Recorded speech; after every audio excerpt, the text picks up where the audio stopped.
Wright is still limited, but doing a little bit more each day. The hope is that he keeps progressing. Maybe sometime later on this weekend, early next week, he can get back into some contact stuff, but there's no set timetable for that. Everybody else is doing well. Hard, aggressive practice.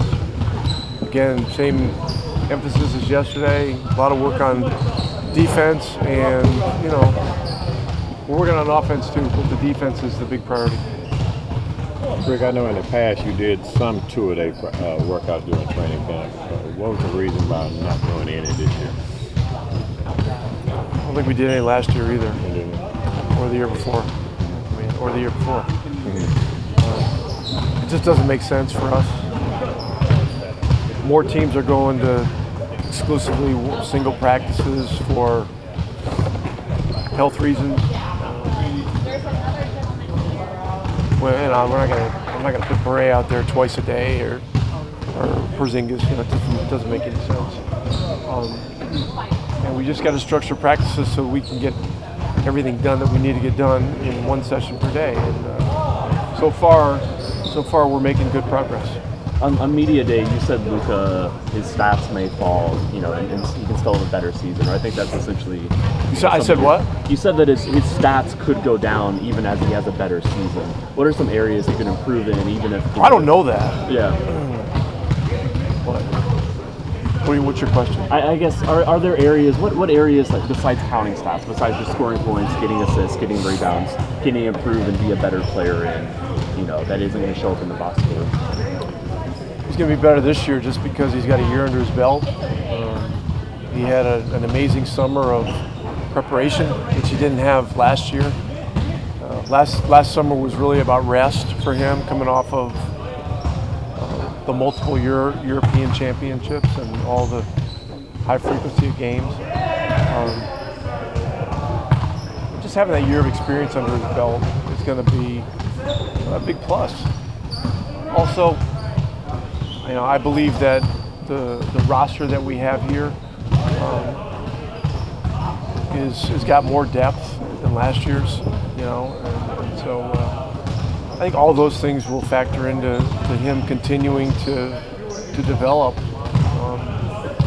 into one of the best players in the world. Rick, what's your vision for your use of Boban this year?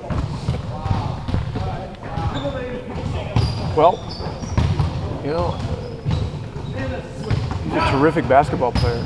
He's got a great feel for the game. He's a force on the inside. He's a weapon for us.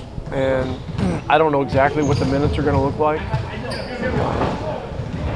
don't know what the rotation is exactly going to look like. But I do know that we'll have some nights when we're probably going to be sitting some guys for load management reasons, and he's a great guy to have sitting there ready to play. He's going to be ready. He's a total professional. He's got an amazing, positive, upbeat personality that is infectious, and he can really play. That happy-go-lucky attitude that Boban exhibited, where does that come from, and how do you guys feed off of that? Where's it come from? Yeah. I've only known it for a week. I talked to him on the phone a couple times this summer and been texting with him, but he's got a very positive outlook on life from what I see. He's a happy guy, he loves to play. I know he's a family guy and all that stuff, but the thing that I've seen from him ever since he got here, he just loves being on the court, working on his game. He'll play one-on-one against the interns. He doesn't care who he's playing against. He'll get up there and play. It's great.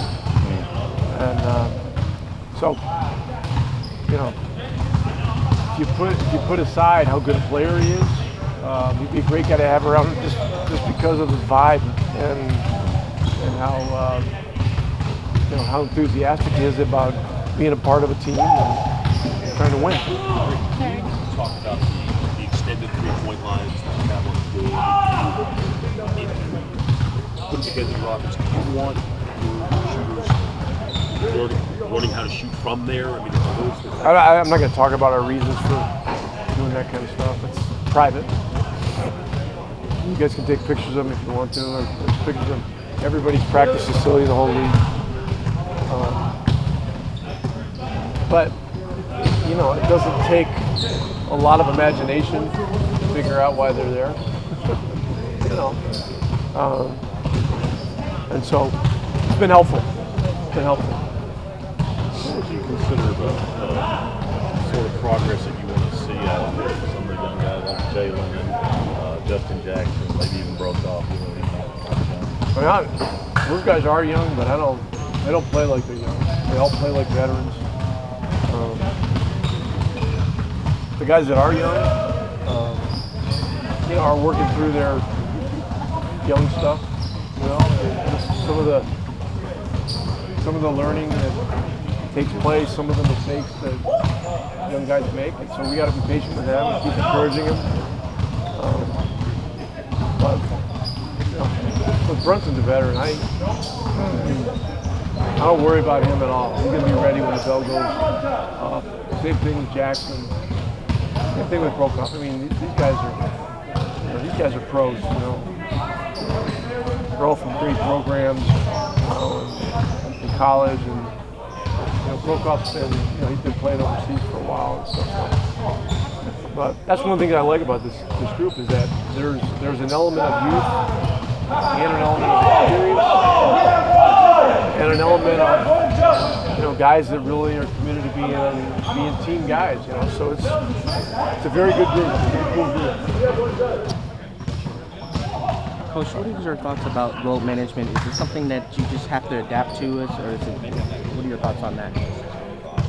My thoughts are that players need the right amount of work and the right amount of rest. And that's why, you know, they hire us, put us in positions of responsibility to work with that responsibility. So, look, we'll figure all that out. And one of the reasons now that we need to build a deep roster is so that, you know, hopefully you don't have too many players averaging more than 30 minutes. You know, if you keep guys' minutes reasonable, then, you know, back-to-backs aren't that big a deal, et cetera, et cetera. But a lot of this stuff, you know, you evaluate on a day-to-day and week-to-week basis. And right now, you know, after 2 days, we're watching everybody very closely. Thanks, Coach. Appreciate it.